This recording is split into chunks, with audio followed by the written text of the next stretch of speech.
insekto, talaga namang masakit sa ulo. At paray at tsapuera sila, may mga paraang hindi masakit sa bulsa. Emergency! Muli na namang naghahasik ng lagim ang public enemy. Ang mga notorious na peste, hindi lang tuwing tagulan dumarami at umaatake. Pati rin daw ngayong summer ang puwersa nila padami ng padami. Kaya naman laganap na rin ang mga kagat at pangangati. Para sa mga nabibiktima nito, siguradong sa inyo'y papatok ang good news namin ngayon. Ang Operation Tepok Lamok. First on the agenda, atin munang alamin kung bakit sa panahon ngayon, dumarami ang kanilang populasyon. Nung mga nakaraang buwan ay mababa yung temperatura natin. So maaaring yung mga itlog nila ay hindi pa nag-hatch or napabagal yung development. Nung pumasok yung mainit na temperature or warmer temperature, nagpo-provide ng conducive temperature. Mas napapabilis yung rate ng kanilang development. Ilan sa mga nagrereklamo tungkol sa mga pasaway na insekto ay ang magkapatid na ito. Makikita sa larawan na kinuna ni Christine ngayon lang buwan ang kanilang kalderong may mantika na pinutakte ng mga lamok. Sa katawan naman ng kapatid niyang si Monica, kitang-kita ang bakas na iniwan ng pamimiesta ng mga lamok. Kahit po naka-pajamas ka na, kahit naka-jogging pants, parang dumidikit pa rin sila sa'yo kahit minsan naka-mosquito repellent ka na. Yung mga ganun po. Ang dami po kasi nila talaga. Kaya ang dalawa, humihingi ng saklolo. Dahil bukod sa mapanganib sa kalusugan, malaki rin ang posibilidad ng pagdadala ng sakit ng mga lamok na ito. Salot pa sa bulsa. Paano ba naman? Hindi yata basta-basta ang presyo ng mga mosquito repellent at mga ipinapahid sa kagat ng lamok. Kaya naman to the rescue ang entomologist na si Paul Santiago. Dahil ang kanyang ituturo, mga mura at easy to do pantaboy sa lamok at luna sa kagat nito.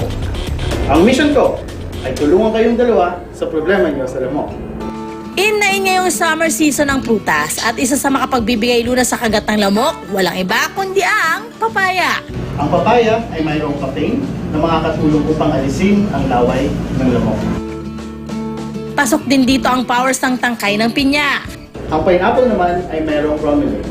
Ang epekto nito ay matatanggal yung allergic reaction. So yung pamumula ay yung Ang cooling effect naman na mula sa balat ng saging, magpapahupa raw ng pangangati mula sa kagat ng lamok. May antifungal property din daw ang balat ng saging na mag-aalis din ng pangangati. Okay, Herbert, hindi tayo magkakape.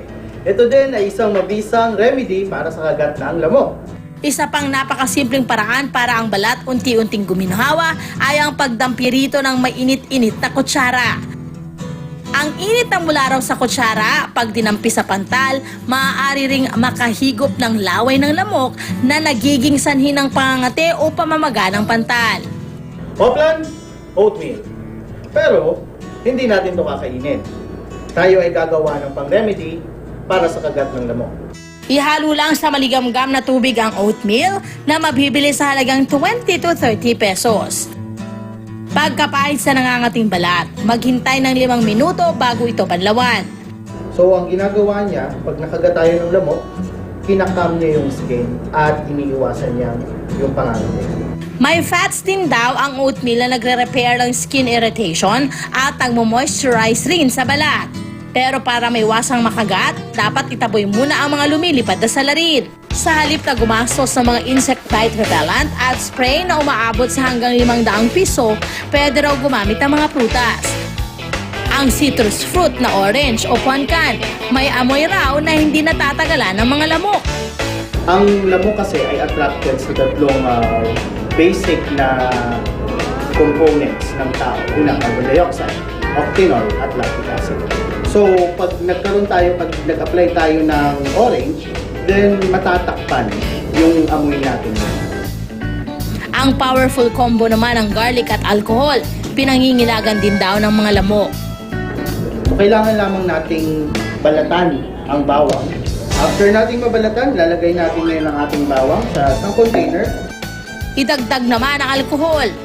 So, hayaan natin ang bawang at ang alcohol na stand for 3 days. Ang bawang ay mayroong alisin na isa din compound na ayaw ng mga Pinoy. At yung alcohol naman ay nagamitin natin para ma-disperse yung compound na ito sa atin. Bukod sa pang-spray sa bahay, pwede rin daw itong i-apply sa balat bilang repellent. Pero syempre, kailangan mo din munang i-test kung magpo-cause ng allergic reaction sa balat. Halos 60 pesos lang ang gastos para sa garlic alcohol mosquito spray. Pwede na itong gamitin sa mga sulok-sulok ng bahay at sa iba pang mga tinatambayan ng mga lamok. Para subukan ang bisa nito, nag-spray kami nito sa isang bulak na inilagay namin sa isang aquarium na may lamok. Tingnan nyo naman, deadma lang ang mga lamok sa pula. Effective! Ang susunod naman natin gagawing repellent ay ang apple cider vinegar and oil repellent. So, kailangan natin ng apple cider. Ito ay nabibili sa supermarket sa halagang, I think, 70 pesos. Okay, so let's mix. Maglagay lang ng apple cider vinegar sa bottle spray. Ang amoy raw nito ay nag-aalis ng odor sa paligid na nag-a-attract sa mga lamok. Samahan ito ng alcohol at essential oil para bumango ang mixture. 100 piso lang ang gagastusin sa DIY insect repellent na ito. Effective din base sa aming test. Pero kung gusto nyo namang mabawasan ng mga lamok na naglalamyerda sa inyong tahanan, ito ang sagot dyan. Operation Mosquito Trap. Step 1, hihiwain or hahatingin lang natin ang bote. Sunod na lagyan ng tubig ang nahiwang bote. Sunod itong samahan ng yeast o libadura. Isama na rin ang asukal. So yung yesta, yung asukal, nag-create siya ng carbon dioxide na nagiging attractive din sa lamok. Dito mangingitlog yung nanay na lamok. So pag nangitlog na siya, maaari na natin tong itapon. Maaari natin tong patagalin sa loob ng 3 araw hanggang 1 linggo. Balutan ng itim na tela o plastic ang bote dahil attracted daw ang mga lamok sa dark colors. Nakapag-recycle na kayo ng bote, nagkaroon pa kayo ng trap para sa itlog ng mga lamok at take note, halos 30 pesos lang ang gagastusin ninyo rito. Sumalakay man sila ngayong tag-init, tiyak may pangontra na tayo sa mga lamok na makukulit. Ang mga sandata laban sa kanila, kayang-kayang gawin at magaan pa sa bulsa. Damok na ang lamok! Mission accomplished!